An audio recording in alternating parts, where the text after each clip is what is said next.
नमस्कार दोस्तों, 20% questions prelims 2026 के आप ले जाइए इस सेशन से। ये सेशन मंथली हो रहे हैं, हर मंथ का हम आपको कंपाइलेशन दे रहे हैं इन्वायरमेंट, ज्योग्राफी और आईआर का। इन सेशंस में से आपको 20% क्वेश्चंस मिलने की पूरी हम पुष्टि रखते हैं और हम आपको गारंटी करते कि आएंगे। रीजन क्या है, आप कभी भी प्रीवियस ईयर क्वेश्चंस देख लीजिएगा, लोकेशन बेस्ड क्वेश्चन आते ही आते हैं, इन्वायरमेंट से क्वेश्चन आते ही आते हैं, और अगर आईआर में कोई बातें चल रही हैं तो वो आपको या तो ज्योग्राफी के तहत पूछ लेंगे या किसी नाम के तहत पूछ लेंगे। तो यहां से क्वेश्चन बनने की उम्मीद पूरी की पूरी रहेगी। आप बस इस सेशन को पूरा देख लीजिएगा। हमने आपके लिए थोड़ा आसान भी कर दिया है कि क्या क्या हम इस सेशन में कवर कर रहे हैं। आप देखेंगे कि हमारे पास जूलॉजिकल सर्वे ऑफ इंडिया क्या कैटेगरी है, क्या की थीम्स है उसकी, हमारे पास सेकेंडरी पोल्यूटेंट्स कौन से हैं, उसमें किस में आपको पढ़ना है, कम्युनिटी फॉरेस्ट राइट्स एनवायरमेंट में कैसे रिलेटेड है, ग्रैंड इथियोपियन रेनेसां डैम क्यों न्यूज में है, कहां पर लोकेटेड है, कॉपर रिसोर्सेज भारत में कैसे हैं, एल्यूमिनियम विजन भारत का कैसा है, टोकारा आइलैंड कहां है, सीन नदी क्यों न्यूज में आई और कहां से क्या क्वेश्चन बनेंगे, सब हमने कवर कर दिया है। आपने मदारी को देखा होगा भालू को रखते हुए, पर आजकल भालू दिख नहीं रहे। क्यों नहीं दिख रहे हैं, हमने कवर कर दिया।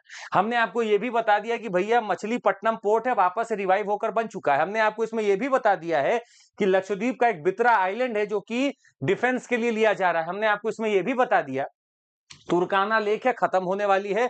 ग्रासलैंड बर्ड हुआ है पहली बार सेंसस, वहां पे बर्ड्स का काजीरंगा में। ये सारे क्वेश्चंस बनेंगे। आगे सेशन को देखते रहिए। सबसे पहला एक खबर थी जूलॉजिकल सर्वे ऑफ इंडिया से। जूलॉजिकल सर्वे ऑफ इंडिया ने कुछ नई रिपोर्ट छापी थी जिसमें कि लगभग उसने 683 न्यू फॉनल डिस्कवरीज की थी। हालांकि ये इंसानी रूप से शायद पढ़ने लायक नहीं है कि भाई मैं 683 स्पीशीज को पढ़ूंगा, पर मुझे यहां पर एक मकसद दिखा कि यार इसको पढ़ लेते हैं कि जूलॉजिकल सर्वे ऑफ इंडिया का प्रश्न आया तो मुझे फायदा हो जाएगा। तो हमने तुरंत क्या खोला, रिसर्च चालू की और हमने देखा कि हाँ, जूलॉजिकल सर्वे ऑफ इंडिया को 110 साल होने वाले हैं 2026 में। आप पेपर भी दे रहे हैं 2026 में, 1916 का बना हुआ 2026 में 110 साल हो रहे हैं, प्रश्न बन सकता है। अच्छा, ये स्टैब्लिश हुआ था ताकि सर्वे, एक्सप्लोरेशन, रिसर्च और डॉक्यूमेंटेशन को प्रमोशन मिल सके। ये प्रीमियर इंस्टीट्यूशन है जो कि एनिमल टैक्सोनॉमी करता है और ये ministry of environment, forest and climate change के अंडर में काम करता है। इसको डिक्लेयर किया गया designated repository for national zoological collection as per section 39 of the national biodiversity act. मतलब नेशनल जूलॉजिकल कलेक्शन का डेजिग्नेटेड रिपोजिटरी भी यही है जिसको बायोलॉजिकल नेशनल बायोडायवर्सिटी एक्ट 2002 के तहत इसको ये रिपोजिटरी बनाया गया है। ये सवाल आने की पूरे चांसेस रहेंगे। 110 साल हुए हैं जूलॉजिकल सर्वे ऑफ इंडिया। ऐसे ही अगला टॉपिक आप देखेंगे तो हमें सेकेंडरी पोल्यूटेंट्स का मिलता है अगला टॉपिक, और यहां पर एक स्टडी है CREA द्वारा। आइए देखते हैं CREA क्या है। इसके पहले समझते हैं, एक सेकेंडरी पोल्यूटेंट की बात की जा रही है और कहा जा रहा है कि secondary pollutants they constitute up to a third of particulate matter 2.5 pollution in the country. मतलब हमारे देश में जो PM 2.5 का पोल्यूटेंट्स हैं उसका 1/3 जो है वो है सेकेंडरी पोल्यूटेंट। अब दिमाग में सवाल आता है कि सेकेंडरी पोल्यूटेंट क्या है। सेकेंडरी पोल्यूटेंट का मतलब है कि वो डायरेक्टली एमिट नहीं होते हैं सोर्स से। अगर वो डायरेक्टली एमिट होते हैं सोर्स से तो उनका नाम होता प्राइमरी पोल्यूटेंट। ये सेकेंडरी है, इसका मतलब है ये एटमॉस्फेयर में बन जाते हैं कोई रिएक्शन के कारण, जहां बहुत सारे पोल्यूटेंट्स और बाकी एटमॉस्फेरिक कंपोनेंट्स इनको बना देते हैं। जैसे ये बहुत हार्डर टू कंट्रोल होते हैं, as they can arise from various combinations. बहुत सारे रिएक्शन हो सकते हैं, जैसे कि ट्रोपोस्फेरिक ओजोन है, जैसे कि सल्फ्यूरिक एसिड और नाइट्रिक एसिड है, जैसे कि पर ऑक्सी एसिटाइल नाइट्रेट पैन है, जैसे पर्टिकुलेट मैटर खुद है, जैसे फोटोकेमिकल स्मॉग है। जो चीज बन रही है किसी प्राइमरी पोल्यूटेंट से उसको हम बोलते हैं सेकेंडरी पोल्यूटेंट। ये सारा जो आप देख रहे हैं ये प्राइमरी है, मतलब carbon monoxide, dioxide, ammonia, nitrogen dioxide, nitrous oxide, ये सब आपका प्राइमरी है। पर जैसे ही आप यहां पर आएंगे सेकेंडरी पोल्यूटेंट में, इनसे ये बन सकता है सनलाइट के प्रेजेंस में, कैटलिस्ट के प्रेजेंस में, जैसे सल्फ्यूरिक एसिड है, अमोनियम है, ओजोन है, पर्टिकुलेट मैटर है, हाइड्रोजन पर ऑक्साइड है, नाइट्रिक एसिड है, सल्फर ट्राइऑक्साइड है। तो सेकेंडरी पोल्यूटेंट बनते हैं।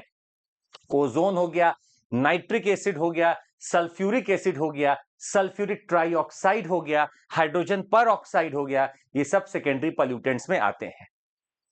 अब सवाल एक और बड़ा बनता है, जो हम CREA की बात कर रहे थे, यह है centre for research on energy and clean air. It is centre for research on energy and clean air. ये एक तरह का सेकेंडरी पॉल्यूटेंट्स का पढ़ाई करके बताता है कि सर ये अमोनियम सल्फेट और ये सब जो हैं, they are responsible for nearly 1/3 of India's fine particulate matter का पॉल्यूशन। पर्टिकुलेट मैटर 2.5 में 1/3 हिस्सेदारी है सेकेंडरी पॉल्यूटेंट्स की। Ammonium sulphate results from the reaction between sulphur dioxide and ammonia in the atmosphere. मतलब अमोनिया और सल्फर डाइऑक्साइड दोनों ही primary है, जाकर मिले अमोनियम सल्फेट बना दिए, ये हमारे लगभग सेकेंडरी पॉल्यूटेंट का बड़ा हिस्सा है। तो अमोनियम सल्फेट सर आपका बन रहा है formation and more than 60% of SO2 emissions in India originate from coal fired thermal plant. जो आपका कोल फायर्ड थर्मल प्लांट है, वहां से सल्फर डाइऑक्साइड निकल रहा है, अमोनिया निकल रहा है आपका बाकी जगहों से, और दोनों ही मिलकर बना देते हैं हमारा सेकेंडरी पॉल्यूटेंट, जो कि हमारे लिए बहुत खतरनाक है, हमारे शरीर और फेफड़ों तक ये जाता है और एस्थमा, हार्ट अटैक ये सब कॉज कर सकता है। याद रखिएगा, centre for research on energy and clean air एक नॉन प्रॉफिट थिंक टैंक है, जिसका काम है एनर्जी और एयर पोल्यूशन के बारे में रिसर्च करना। अगले टॉपिक पे चलते हैं, जिसका नाम है botrytis fungus. Botrytis fungus term based question है सर, साफ आपके सामने आ सकता है। किंगडम है इनका, फंगी किंगडम से बिलोंग करता है। इसका साइंटिफिक ग्रुप है एसोमाइसिटिस सैक फंगी। ये स्पोर कंटामिनेटेड इन सैक लाइक ASCI एस्की से रिप्रोडक्शन करता है। इसका मोड ऑफ एक्शन है नेक्रोट्रॉफिक, that is kills the host cells and feeds on them. जिस पे बैठेगा उसको खा जाएगा और उसी पे फीड करेगा। Function in wine making, pierces ripe grape skins, जो अंगूर होते हैं उसके स्किन को अंदर पियर्स करेगा, डिहाइड्रेट करेगा, कंसेंट्रेट्स शुगर्स एंड एसिड्स। ये है function in the wine making. Uses production of botrytized dessert wines like Sauternes and Tokaji Aszu. ये सब आपका वाइन्स बनती हैं, उसमें भी फंगस का इस्तेमाल करते हैं सड़ाने में। इंपैक्ट यूनिक फ्लेवर ऐड कर देता है, रिचनेस दे देता है वाइन को, और इट इज प्राइज्ड इन ओइनोलॉजी, मतलब science of wine and wine making को बोलते हैं ओइनोलॉजी। ओइनोलॉजी बोलते हैं वाइन के साइंस या वाइन मेकिंग को ओइनोलॉजी बोलते हैं। That's botrytis fungus. Botrytis fungus, उम्मीद है ये एकदम फैक्ट बेस्ड है, एब्स्ट्रैक्ट टॉपिक है। अब जैसे हम किंगडम फंगी की बात कर रहे थे सर, ये यूकैरियोट्स होते हैं, यूकैरिया डोमेन होता है। चूंकि ये यूकैरियोटिक होते तो इनमें न्यूक्लियस होगा, जो प्रोकैरियोटिक होंगे उनमें नहीं होगा। Cell wall composed of chitin, मतलब अनलाइक सेल्यूलोज इन प्लांट्स, इसमें चिटिन होता है सेल वॉल की जगह। एग्जाम्पल आप मशरूम्स, ईस्ट है, मोल्ड से पेंसिलियम है, ये सब फंगी के एग्जाम्पल हैं। और अगर इवोल्यूशनरी लिंक पढ़ें तो they are closer to animals than the plants, ये बहुत इंपॉर्टेंट है। They are closer to animals than the plants due to storage of glycogen and heterotrophy. They are closer to animals than plants. Reproduction sexual अगर देखेंगे तो एस्कोफोर्स से होता है, एसोसिमाइटिस है। बेसिडियोस्पोर से होता है तो बेसिडोमोसाइटिस है। एसेक्सुअल भी कर सकते हैं। They are capable of sexual and asexual, दोनों रिप्रोडक्शन यहां पर केपेबल हैं। ये हैं किंगडम फंगी। अच्छा, अब हम आपको थोड़ा आगे चलने से पहले एक सूचना दे दें। भाई अपना कोर्स चल रहा है, उस कोर्स में आपको बेहतरीन कंटेंट इधर बैठा दिया जाएगा। 22,999 प्लस 1 महीने का एक्सटेंशन सर ले लीजिए। पूरा जीएस का एक स्टॉप सोल्यूशन है आपको, ये खत्म हो जाएगा कल ऑफर। साथ ही में हम आपको बता दें, ये हमारे बैचेस है जो 11 से चालू हो रहे हैं। आरंभ है, प्रारंभ है और आगाज बैच है। ये तीनों बैचेस हमारे चालू हो रहे हैं 11 अगस्त से, और ये वाला 12 अगस्त से हो रहा है। जुड़ जाइए, आपको फायदा मिलेगा। Again, a very important topic that was going on is community forest resource rights. Community forest resource rights, CFRR. आप अपने इन्वायरमेंट में इसको पढ़ते हैं, आप अपने जीएस पेपर 2 में भी इसको पढ़ते हैं, दोनों जगह जा रहा है क्योंकि राइट्स की बात है। बता दें आपको, CFRR जो है कम्युनिटी फॉरेस्ट रिजर्व्स राइट्स है। लीगल प्रोविजन अगर आप देखेंगे तो सेक्शन 3(1) है फॉरेस्ट राइट एक्ट ऑफ 2006 जहां पर इसका जिक्र किया गया है। डेफिनेशन क्या है इस कम्युनिटी फॉरेस्ट रिसोर्स राइट की? लीगल राइट्स हैं ये वो जो फॉरेस्ट ड्वेलिंग कम्युनिटीज को दी जाती हैं ताकि वो प्रोटेक्ट कर सके, कंजर्व कर सके, रीजनरेट कर सके, मैनेज कर सके कम्युनिटी फॉरेस्ट रिसोर्सेस को अपनी कस्टमरी बाउंड्रीज में। मैनेजमेंट शिफ्ट हम कहां से कर रहे हैं? फॉरेस्ट डिपार्टमेंट से ग्राम सभा की तरफ जा रहे हैं, लोकल लेवल पे जा रहे हैं। ये एक्ट तो यही सोचकर कर रहा था। अच्छा, हम लोग देखिए इसका फीचर अगर, तो लीगल रिकॉग्निशन है, ट्रेडिशनल राइट्स मिला कम्युनिटीज को। दूसरा स्कोप अगर देखें तो कस्टमरी कॉमन फॉरेस्ट लैंड, जैसे reserve forest, protected forest, sanctuaries national park है, यहां पर customary common forest land, even the reserve forest, ये सब इंक्लूडेड होता है। यहां एविक्शन नहीं होता है। Communities can not be displaced without explicit consent. Gram sabha is nodal body, very important. Gram sabha के बिना पूछे आप वहां पे कुछ कर नहीं सकते हैं, तो Gram Sabha becomes a very important body there, it becomes a very very important body there. Having said this, इसका ऑब्जेक्टिव क्या रहा होगा ये सोचते हैं। इसका ऑब्जेक्टिव क्या रहा होगा? सबसे पहला ऑब्जेक्टिव इसका है sustainable livelihoods, access to non timber forest produce, non timber forest produce, ताकि वो अपनी लाइवलीहुड चला सकें। नॉन टिम्बर क्यों? पेड़ नहीं काट सकते, तो बंबू है, हनी है, मेडिसिनल हर्ब ले लीजिए। फॉरेस्ट कंजर्वेशन एंड बायोडायवर्सिटी का बात करें तो helps prevent deforestation, mining and external threat, supports climate resilience. ये कंजर्वेशन बायोडायवर्सिटी के लिए भी बहुत जरूरी है। तीसरा, cultural and customary rights, traditional knowledge, cultural rituals जो फॉरेस्ट से रिलेटेड है वो वहां के लोग ही संभालते हैं। एक डिसेंट्रलाइज्ड गवर्नेंस का तरीका है CFRR। क्या ये फॉरेस्ट राइट में रिकॉग्नाइज्ड है? बिल्कुल हाँ, रिकॉग्नाइज्ड है, सेक्शन 3 में डिफाइंड है। ओके, हैविंग सेड दिस, यहां पर न्यूज क्यों थी हम आपको बताएं। छत्तीसगढ़ डिपार्टमेंट ने या छत्तीसगढ़ के सरकार ने यहां पर ये चीज वापस से फॉरेस्ट डिपार्टमेंट को देने की कोशिश की थी, जिसपे स्टे लगाया गया। वापस से छत्तीसगढ़ ने बोला ठीक है, ये हम गांव वालों को ही समर्पित करते हैं, ट्राइबल लोगों को ही समर्पित करते हैं। अगला यहां पर जो लोकेशन आपको देखना है वो है ग्रैंड इथियोपियन रेनेसा डैम। अगर आप मैप पर देख पा रहे हैं तो ये देखिए grand Ethiopian Renaissance dam. Ethiopia से निकलती है ब्लू नाइल, ब्लू नाइल निकलती है लेक तना से, लेक तना से ब्लू नाइल निकलती है। और आप जब आगे बढ़ेंगे तो बिल्कुल एरिट्रिया और इथियोपिया के बॉर्डर पर, बिल्कुल एरिट्रिया और इथियोपिया के बॉर्डर पे आप देख सकते हैं, या सॉरी, एरिट्रिया तो ऊपर पड़ेगा, सूडान और इथियोपिया के बॉर्डर पे आप देखेंगे we have got this called as grand Ethiopian Renaissance dam. और फिर ब्लू नाइल आगे चली जाती है, नीचे से व्हाइट नाइल लेक विक्टोरिया से निकल कर आ रही है, ये दोनों मिलकर फिर नाइल बनाते हैं। न्यूज में रहा है वापस से, क्योंकि अब इसका ओपनिंग होने वाला है। 2011 से इसके ऊपर काम चल रहा था। ग्रैंड इथियोपियन रेनेसा डैम जो कि ब्लू नाइल के ऊपर स्थित है, और ये है इथियोपिया के देश में। ये आपका इथियोपिया के बॉर्डर्स बने हुए हैं, इसके यहाँ सूडान है, इधर आप देखेंगे तो एरिट्रिया है, ये वाला पार्ट एरिट्रिया का है, यहाँ पे दिख नहीं रहा है, ये एरिट्रिया का पार्ट है, और ये सूडान का और इथियोपिया के, मतलब है इथियोपिया में, सूडान के बॉर्डर के पास में बन रहा है ग्रैंड इथियोपियन रेनेसा डैम। अगला एक टॉपिक है जिसमें कि एक देश का नाम है जो आपके लिए बहुत इंपॉर्टेंट इसलिए है क्योंकि हमारे ऑनरेबल प्राइम मिनिस्टर यहां विजिट किए थे। ये है Trinidad and Tobago, Trinidad and Tobago. South America अगर आप पहुंचेंगे तो साउथ अमेरिका के वेनेजुएला से ईस्ट में देखेंगे, नॉर्थ ईस्ट में देखेंगे तो आपको दिखेगा ट्रिनिडैड का एक आइलैंड और इसके ऊपर एक छोटा सा टोबैगो का आइलैंड। ये कहा जाता है, वेरी इंपॉर्टेंट टू अंडरस्टैंड इस, कि ये एंडीज माउंटेन का ही एक एक्सटेंशन है। ये एंडीज माउंटेन का ही एक्सटेंशन है, मतलब एंडीज माउंटेन बन रहे थे और उन्हीं का ही एक्सटेंशन इसको बताया जाता है, जो कि बहुत इंपॉर्टेंट फैक्ट है आपके लिए। ये सवाल अगर आया तो यहां लोग गलत कर देंगे, ये एक्सटेंशन ऑफ एंडीज माउंटेन्स माने जाते हैं। आप देख सकते हैं यहां एक नदी है, कैरोनी नदी है, जो ऐसे बह रही है, और कैरोनी नदी के ठीक नॉर्थ में आप देख सकते हैं पोर्ट ऑफ स्पेन जो कि राजधानी है ट्रिनिडैड एंड टोबैगो की, वो दिख रही है। यहां दो नाम और आपको याद रखने हैं।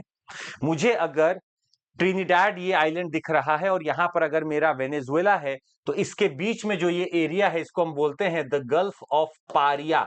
इसका नाम है gulf of Pariya, this is gulf of Pariya. Gulf of Paria से मुझे कैरिबियन की तरफ जाना है तो मैं यहां से जाता हूं जिसका नाम है ड्रैगन्स माउथ। जिसका नाम है dragons mouth.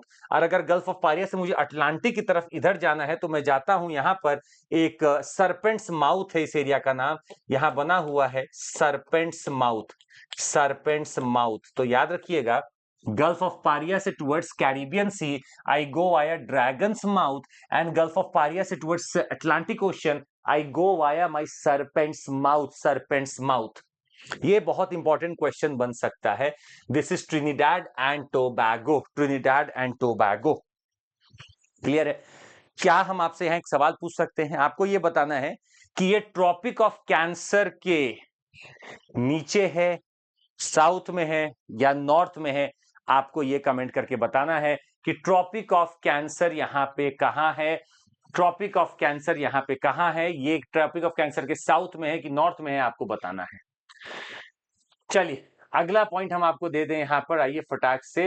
Let's understand another very important point out of here.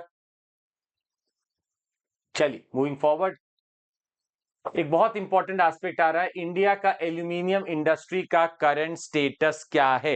Let's find out current status क्या है, ये क्यों है। आपको बता दें, विजन डॉक्यूमेंट एक जारी किया गया है और उस विजन डॉक्यूमेंट में 2-3 चीजें बताई गई हैं। I would like to tell you, हम आपको बता देते हैं। वहां पर विजन डॉक्यूमेंट में बताया गया है कि कैसे कैसे we have got our vision में कि मेरा एल्यूमिनियम और कॉपर कहां लाई करता है, कहां लाई करता है, बताया गया है। ग्लोबल रैंक एल्यूमिनियम इंडस्ट्री में अगर आप देखें तो we are the second largest producer of aluminium. Global production में हमारा शेयर ओनली 3.4% है of the world's output. Huge untapped potential है। प्राइमरी ओर बॉक्साइट है। भारत का production 4.5 metric ton per annum है। Recycling status below global average है। Vision document इसका दिया गया है। हालांकि हमें यहां पर अपने पीटी के लिए फैक्ट्स निकालने हैं। सबसे बड़ी बात है, हम लोग का टारगेट है कि हम लोग इसको 6 गुना बढ़ा लें by 2047। Bauxite production expand capacity to 150 metric ton per annum. Recycling rate को भी हम दुगना करना चाहते हैं। सारी चीज हम यहां पर कर रहे हैं। हमारे पास एक इसका विजन डॉक्यूमेंट है। पर my question would be here, self sufficiently India is not self sufficient in copper और प्रोडक्शन ऑल्सो। और एक चीज, अच्छा कॉपर की बात हो रही है, हम आपको इसका फिनिश कर देते हैं पहले। तो हमारा जो एल्यूमिनियम का करंट स्टेटस है, हमारा सेकंड रैंक है, याद रखिएगा, we are second in the rank of largest producer of aluminium. First China है यहां पर, फर्स्ट चाइना है यहां पर। दूसरा याद रखिएगा कि हम लोग कोशिश कर रहे हैं प्रोड्यूस करने का, this is our way, we are trying to produce, पर अभी भी स्लो चल रहा है मामला, बहुत तेजी में तो नहीं है। पर जैसे ही हम कॉपर पे चलेंगे, वहां पर कुछ चीजें हम आपको दिखाना चाहेंगे, and you have to remember that part. Copper का देखेंगे तो हम सेल्फ सफिशिएंट नहीं है और हमारा डोमेस्टिक प्रोडक्शन बहुत कम है, हम बहुत इंपोर्ट करना पड़ता है कॉपर। अगर आप इंडिया की बात कर रहे हैं तो राजस्थान में सबसे बड़ा इसका रिजर्व है। अगर आप देखें, वी हैव गॉट 52.25% शेयर भी राजस्थान का है। खेतरी, सिंघाना, खो, दारीबा, दिलवारा, किरोवली, यहां पर राजस्थान में मेजर रीजन से जहां पाया जाता है। उसके बाद मध्य प्रदेश दूसरे स्थान पर है, फिर आपका झारखंड है। मध्य प्रदेश के मलंज खंड, बालाघाट के एरिया है, और खेरली बाजार, बड़गांव एरिया है बैतूल का, जहां पाया जाता है। और झारखंड का सिंहभूम डिस्ट्रिक्ट है, जहां 15% तक का यहां पर अपना प्रोडक्शन होता है। तो राजस्थान है number 1, then you got Madhya Pradesh, और उसके बाद है झारखंड। खैर, अगर कंट्री का बात करेंगे तो हम लोग बता दें आपको, शेयर ऑफ ग्लोबल रिजर्व्स में चिली के पास 19% है, वर्ल्ड का लार्जेस्ट है। पेरू के पास 12% है। ऑस्ट्रेलिया के पास 10% है। Russia and CD Congo, this is democratic Republic of Congo, के पास हमारा 8% है। इंडिया के पास कम रिजर्व है और इन सब के पास अच्छा खासा रिजर्व बना हुआ है। They have got good reserves. World का लार्जेस्ट रिजर्व चिली के पास है, याद रखिएगा, एक क्वेश्चन बन सकता है। World's largest reserve of copper is with Chile. Cobalt is with Democratic Republic of Congo, Congo के पास सबसे ज्यादा है क्या, कोबाल्ट। और चिली के पास क्या है सबसे ज्यादा, copper, copper, very important. Okay, एक न्यूज आ रही थी एक आइलैंड के ऊपर, उसका नाम है टोकारा आइलैंड्स। टोकारा आइलैंड्स, यहां पर एक रेयर सीज्मिक अकरेंस हुआ। 1000 अर्थक्वेक यहां पर आते हैं इन द पास्ट 2 वीक्स, जब उस समय न्यूज आ रही थी। तो ये टोकारा आइलैंड अगर आप इसको देखें तो ये हमारा जापान का बिल्कुल इस छोर पर हम आ गए, यहां पर है, मतलब पूरा मेनलैंड जापान इधर रह गया है। फिर आपका आ रहा है टोकारा आइलैंड। स्वाभाविक सी बात है कि पैसिफिक रिंग ऑफ फायर ही यहां पर इंपॉर्टेंट है, पर नाम आपको याद रखना होगा। This is Tokara island, Tokara island, TOKARA। Okay, international treaty on plant genetic resources for food and agriculture, plant treaty की बात कर रहे हैं सर। प्लांट ट्रीटी जरूरी थी, किसी समय में बहुत इसकी चर्चा होती थी।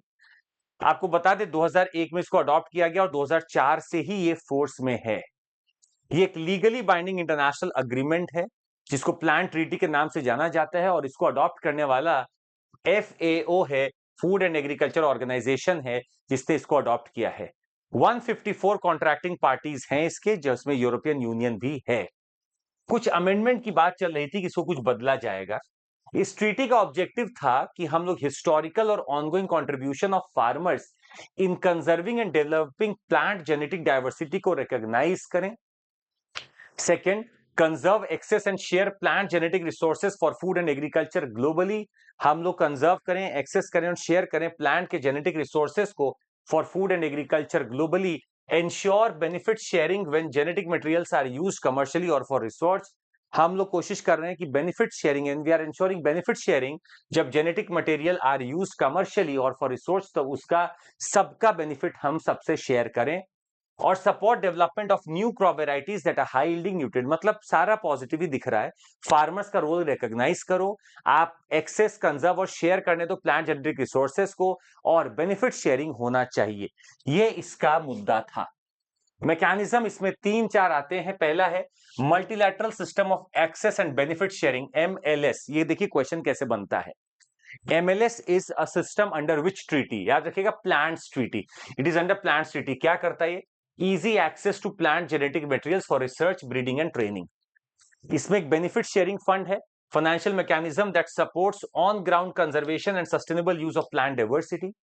Covered crops, 64 of the world's most important food crops that cover 80% of the food from plants, rice, wheat, मेज, सोरगम इसमें कवर्ड है। और हम लोग बेनिफिट शेयरिंग फंड भी रखते हैं, मतलब ऐसा फाइनेंशियल मैकेनिज्म है जो सपोर्ट करता है on ground conservation and sustainable use of plant diversity. Contracting parties का क्या रोल होता है कि वो मैनेज करें एंड एक्सचेंज करें जेनेटिक रिसोर्सेज को कोऑपरेटिवली अंडर अग्रीड टर्म्स, कि आप अपने प्लांट को, अपने जेनेटिक रिसोर्सेज को शेयर करो एज एग्रीड, एज अग्रीड। तो यहां मेन मुद्दा है कि हमें प्लांट के जेनेटिक डाइवर्सिटी को मेंटेन रखना है, उसके रिसोर्सेज को कंजर्व करना है, फार्मर्स के रोल को पहचानना कि वो भी प्लांट जेनेटिक डाइवर्सिटी बचाने में लगा हुआ है। अच्छा, न्यूज में इसलिए है कि farmers and the policy makers they have warned the centre against proposed amendments to the treaty. इनका कंसर्न है कि यार देखो डाइल्यूशन नहीं होना चाहिए फार्मर्स राइट्स का, जो होते हुए दिख रहा है। Threats to sovereignty over native genetic resources, threats to sovereignty है, मेरा नेटिव अगर कोई रिसोर्स है तो मेरा सॉवरेंटी है, यहां पर थ्रेट एक हो रहा है कि हो सकता है बाकी लोग इसको ले जाएं। कॉर्पोरेट कंट्रोल नहीं आना चाहिए सीड और जीन बैंक पे। तो यहां पर एक बैलेंस की मांग की जा रही है, फार्मर्स का राइट्स, कंजर्वेशन का rights versus the corporate who are going to come into this plant and seed business. इन दोनों के बीच में बैलेंस रखना होगा।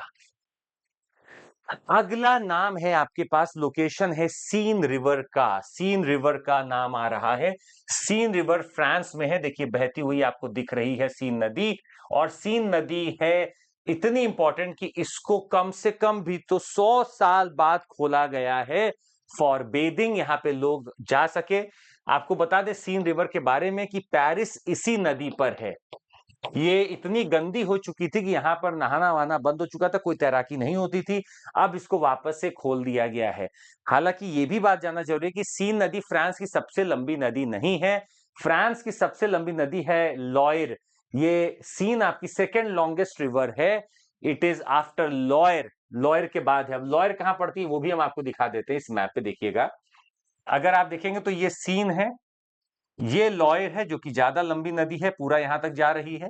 और नदी अगर आप देखें तो आप देख सकते हैं विस्तुला है इधर, ये ओडर है, ये एल्बे है, ये राइन जा रही है, ये डैन्यूब नदी है जो कि काफी अच्छी खासी नदी है।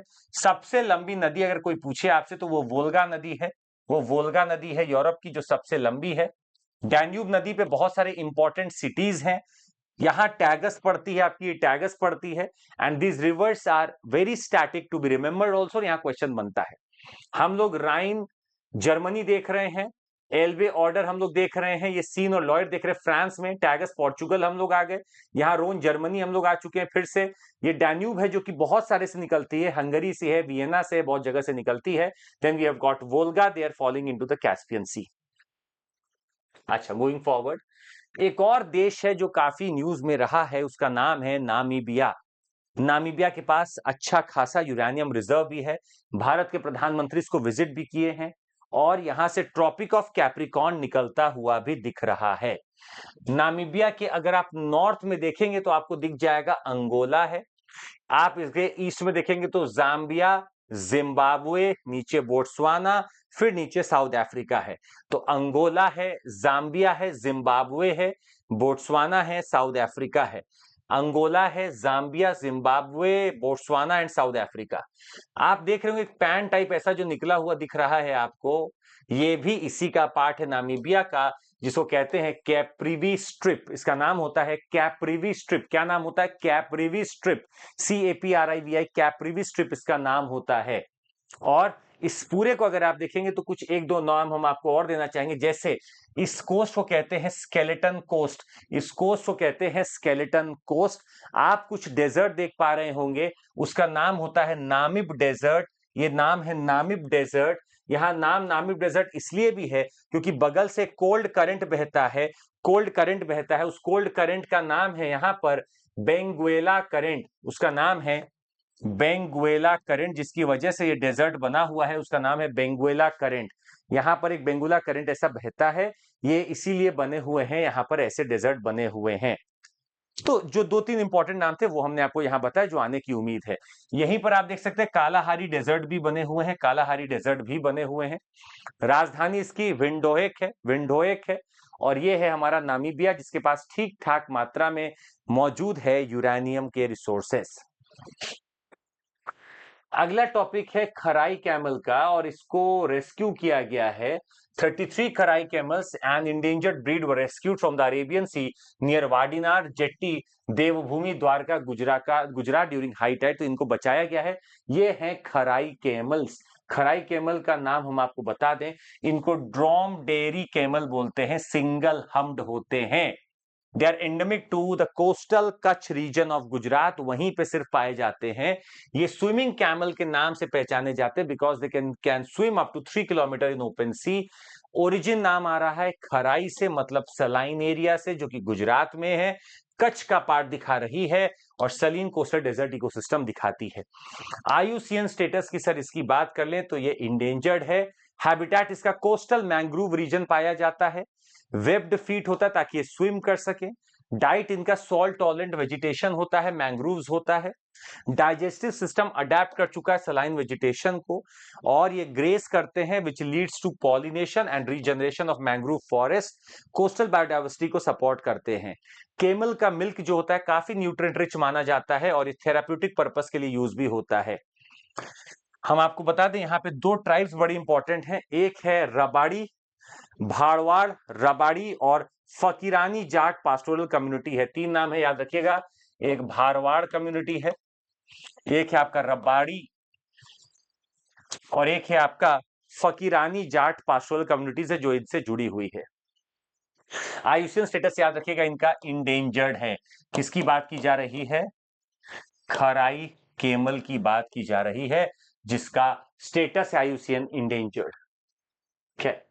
अगला टॉपिक है, छोटा सा टॉपिक है, इन्वायरमेंट से रिलेटेड है, जो कि काफी चल रहा था।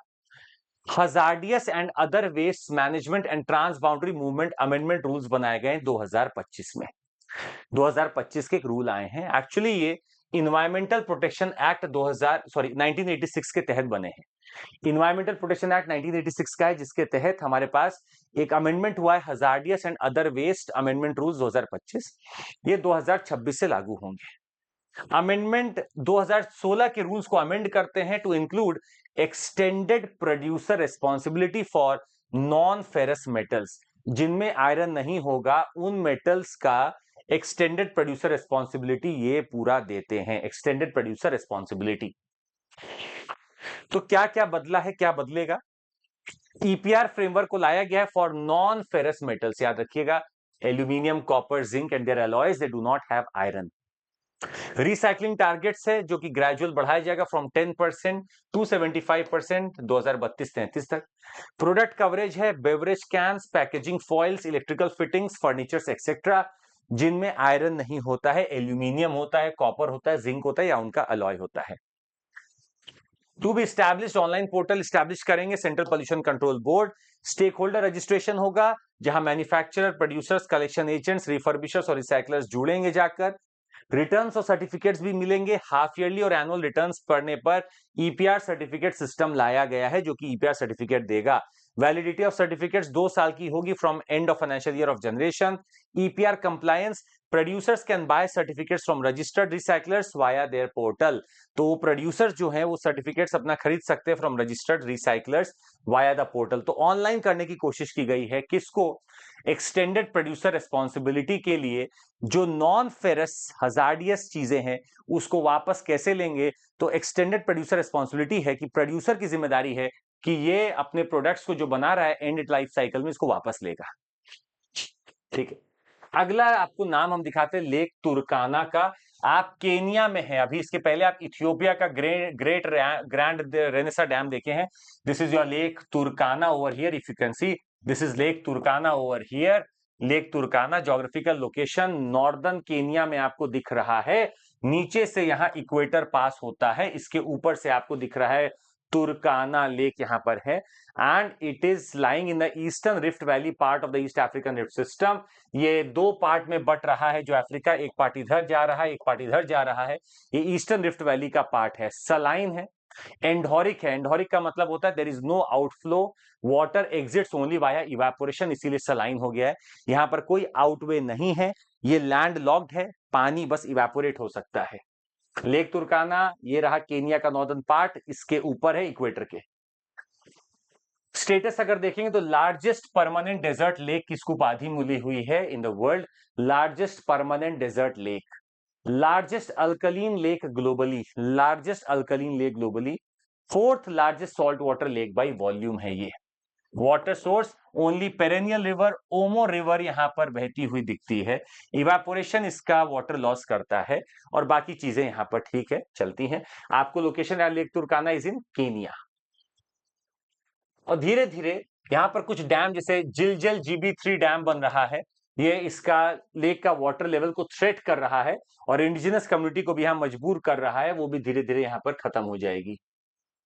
आइए अगला टॉपिक पे चलते हैं और यहां पर 2 स्पीशीज हम आपको दिखाएंगे जो न्यूज में रही। एक है घड़ियाल, घड़ियाल क्रिटिकली इंडेंजर्ड है, याद रखिएगा। लॉन्ग थिन स्नाउट इनके मुंह पे होता है, रिजेंबलिंग अ पॉट। ये स्पीशीज एशियन क्रोकोडिलियन फैमिली को बिलोंग करती है। रिवराइन्स में रहते हैं, आपके रिवर्स में रहते हैं with fast flowing clear water, steep sandy banks जैसे कि चंबल रिवर में पाए जाते हैं। हिस्टोरिकली अगर आप देखें तो इंडिया, नेपाल, भूटान, पाकिस्तान पाए जाते थे। आज ये इंडिया में फ्रैगमेंटेड पॉपुलेशन है। चंबल में इनका सेंचुरी है। जमुना, गंगा, सोन, शारदा, गिरवा, गंडक, रामगंगा, महानदी, ब्रह्मपुत्रा में मिलते हैं। घड़ियाल क्या है? Critically endangered. दूसरे हैं स्लॉथ बियर, जो आप कई बार देखे होंगे मदारी आते थे भालू लेकर, वो स्लॉथ बियर लेकर आते थे। फॉरेस्ट ड्वेलिंग मिर्मेकोपैगस बेयर हैं ये। These are one of the 8 bear species globally. जब हम बोले मिर्मेकोफैगस का मतलब होता है feeds mainly on termites and ants. ये नाम याद रखिएगा, मिर्मेकोफैगस मतलब एंट्स पे और टर्माइट्स पे फीड करते हैं। मिर्मेकोफैगस। निकनेम्ड, स्लॉथ बियर का निकनेम होता है honey bear due to love for honey. Very important, they are non hibernating species. Normally bear को आप देखते हैं हाइबरनेटिंग स्पीशीज के तौर पर, but these are non hibernating, these are non hibernating, याद रखिएगा इस बात को। Habitat tropical and subtropical forest of India and Sri Lanka. Population 90% in India, some in Nepal and Sri Lanka. Population की 90% in India, some in Nepal and Sri Lanka. That's the population, 90% in India, some in Nepal and Sri Lanka. Sloth bear, आपको ये image हम दिखा रहे हैं sir. IUCN status इनका vulnerable है, याद रखिएगा। They are into vulnerable. Wildlife protection act के शेड्यूल 1 में है और साइट्स के अपेंडिक्स 1 में, इसीलिए अब लोग इनको रखना बंद कर दिए क्योंकि ये कानूनी अपराध है। चलिए, मराठा मिलिट्री लैंडस्केप बहुत न्यूज में रहा है क्योंकि इनको यूनेस्को वर्ल्ड हेरिटेज लिस्ट में जोड़ दिया गया है। आखिर क्या इंपॉर्टेंस है, आइए देखते हैं। They are the 44th property from India to receive this recognition. अभी तक 43 नाम से अब 44 हो चुके हैं। There are 12 forts that you can see. आइए देखते हैं कहां कहां पे क्या है। अगर आप इस मैप को देख पा रहे हैं तो देखिएगा, almost all of these 11 out of these they are all situated here in Maharashtra। मतलब साल्हेर फोर्ट, लोहगढ़, शिवनेरी, राजगढ़, प्रतापगढ़, खंडेरी, रायगढ़ सब महाराष्ट्र में। बस एक ही तमिलनाडु में उसका नाम है जिंजी पोर्ट। जिंजी पोर्ट आपका तमिलनाडु में है। बहुत इंपॉर्टेंट है सर, ये आ सकता है इस बार सवाल इसके ऊपर। नेटवर्क ऑफ 12 फोर्ट्स हैं sir, showcasing the Maratha empire's military architecture and strategic fortification from the 17th to 19th century, developed between 1670 Shivaji's era and 1880s end of Peshwa rule। Geographical spread देखेंगे तो 11 फोर्ट महाराष्ट्र में, एक आपको दिखता है तमिलनाडु में जो जिंजी फोर्ट हम आपको दिखा रहे हैं। बाकी आपके सारे कोस्टल एरिया में ही पड़ते हैं, सारे कोस्टल एरिया के ही आसपास पड़ते हैं।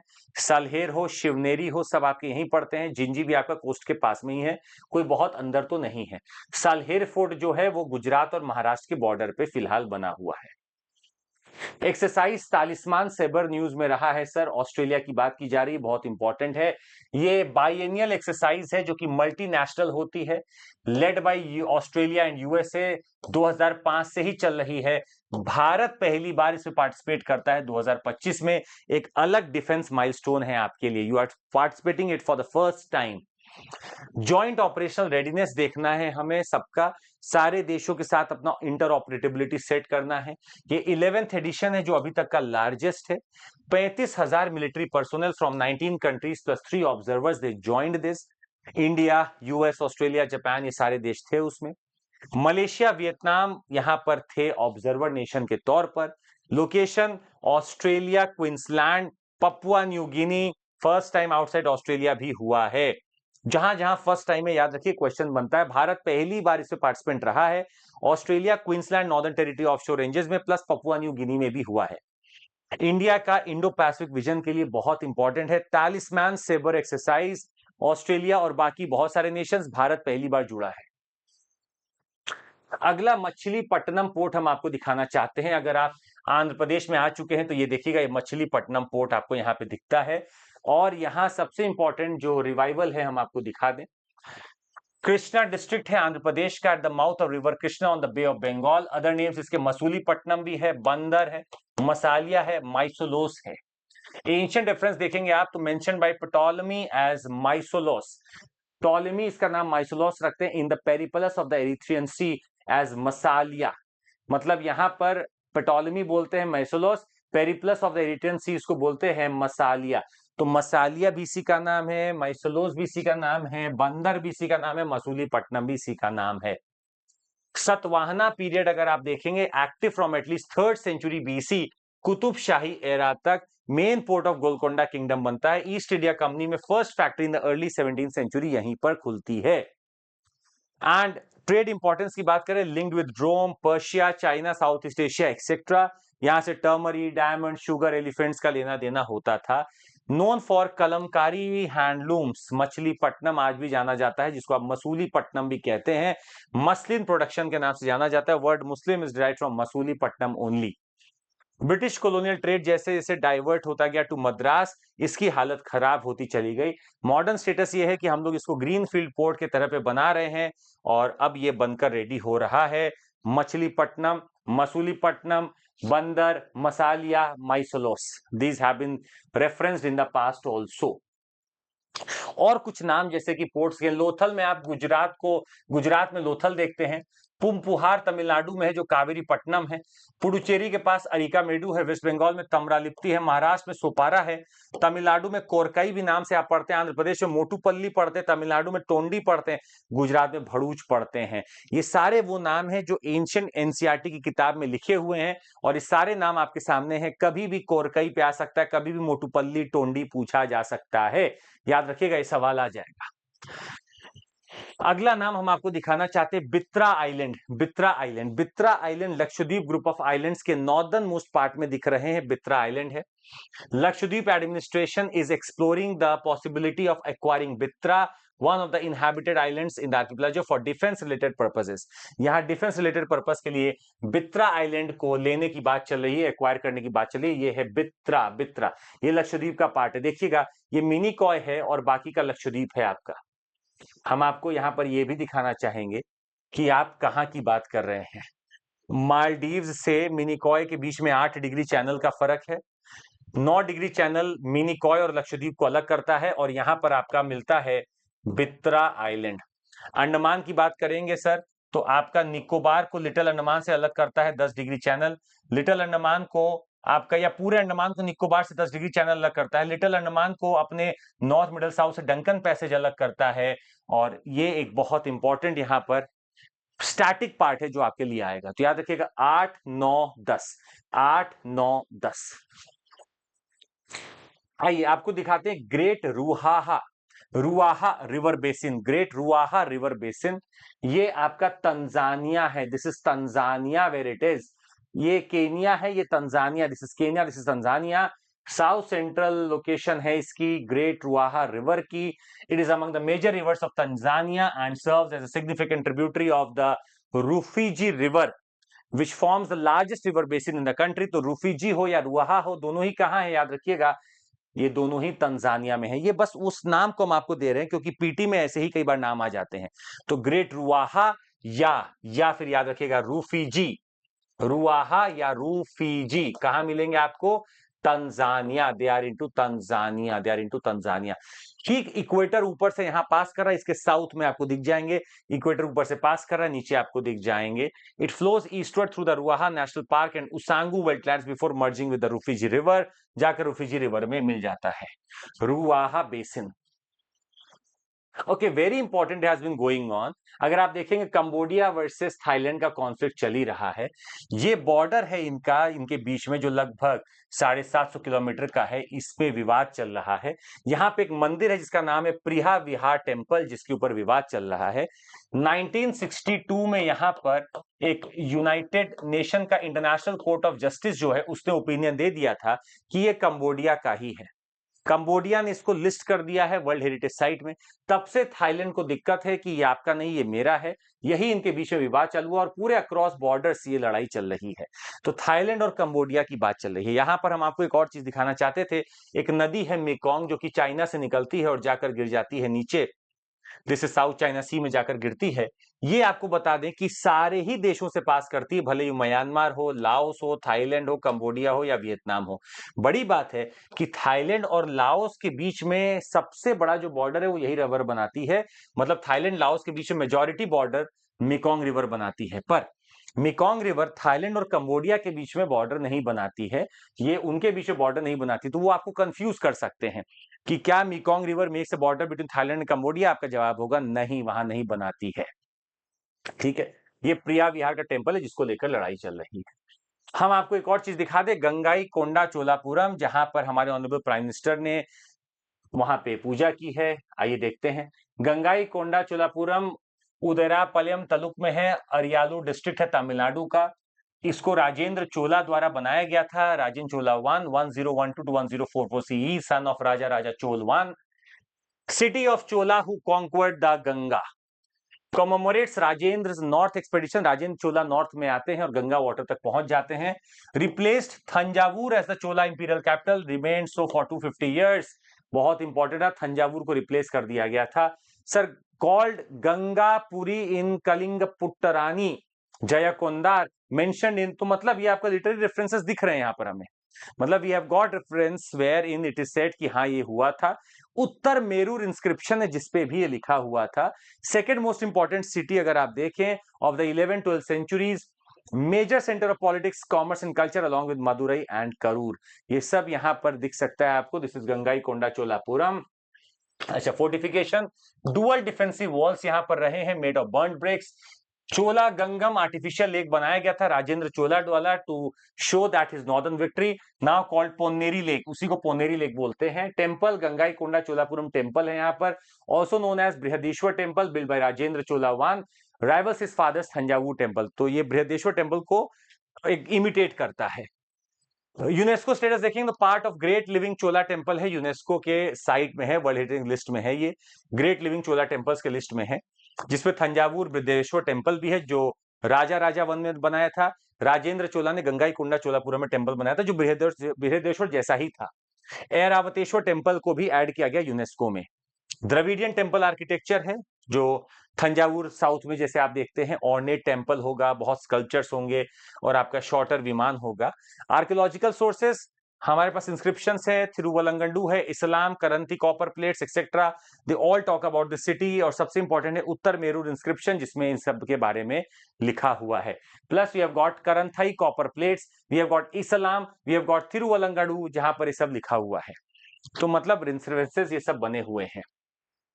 अगला point is first ever grassland bird census that has happened in Kaziranga. पहला जहां भी होगा क्वेश्चन बनेगा, ये हुआ है काजीरंगा नेशनल पार्क असम में। क्या है आइए समझते हैं। Kaziranga national park tiger reserve दोनों है सर। ये एक सर्वे किया गया है जो ऑर्गेनाइज किया गया था forest officials, conservation scientist led by inspire fellow Chiranjeev Bora. Purpose था कि ग्रासलैंड के बर्ड पॉपुलेशन को काउंट करते हैं, मॉनिटर करते हैं। की फोकस स्पीशीज जो था वो था Bengal florican, swamp francolin, Finn's weaver जो कि इंडेंजर्ड होता है आपका, swamp grass babbler, black breasted parrot bill, slender billed babbler, Jerdon's babbler. तो बैबलर वर्ड कहीं आए, देखिए क्वेश्चन बहुत इजी हो जाते हैं। अगर वो आपसे बैबलर वर्ड कहीं पूछेंगे पीटी में तो याद रखिएगा वो एक बर्ड ही होगी, वो एक बर्ड होगी। रिजल्ट ये आया सर कि एक critically endangered, 2 endangered, 6 vulnerable species, ये सबको रिकॉर्ड किया गया है। मेथोडोलॉजी इन्होंने जो यूज किया है वो है पैसिव अकाउस्टिक रिकॉर्डिंग, सिर्फ देखना नहीं है सुनना भी है। Devices placed in the tall trees during breeding season. Bird net को यूज किया गया है, एक ऐसा मशीन है, लर्निंग है, मशीन लर्निंग टूल है to identify birds by their songs, उसके सुनकर उसको पहचान लेता है। सिग्निफिकेंस सर, ग्रासलैंड का एक बहुत बड़ा इंडिकेटर है बर्थ का होना और हम लोग उसी को ढूंढ रहे थे। तो याद रखिएगा फिंस वीवर बहुत इंपॉर्टेंट नाम बार बार आ रहा है, which is found in your Kaziranga. हालांकि ये सिर्फ आसाम में नहीं मिलती है, ये उत्तराखंड से लेकर पूरा बेल्ट में मिलती है Finn's weaver. It is not endemic to Assam only. चलिए that was all for this session, अगले में फिर मिलेंगे। आपको बता दें सीसैट का पाठशाला 7 अगस्त चालू हो चुका है आज से 6:30 बजे। और अगर आप हमारा सब्सक्रिप्शन लेते हैं तो सीएमसी कोड यूज करिएगा। अगर आप आइकॉनिक लेते हैं तो आपको बुक्स, मेंटरशिप सपोर्ट, 1:1 मेंटरशिप सब मिलेगा, प्लस कॉम्बो लेने पर आपको जीएस और ऑप्शनल दोनों एक साथ मिल जाएगा। तो पीडीएफ इसका हम डाल देंगे अपने ग्रुप पर, वहां से रिवाइज करिएगा, पढ़िएगा। आज के लिए बस इतना ही। जय हिंद। Thank you so much for joining. Bye, take care, जय हिंद।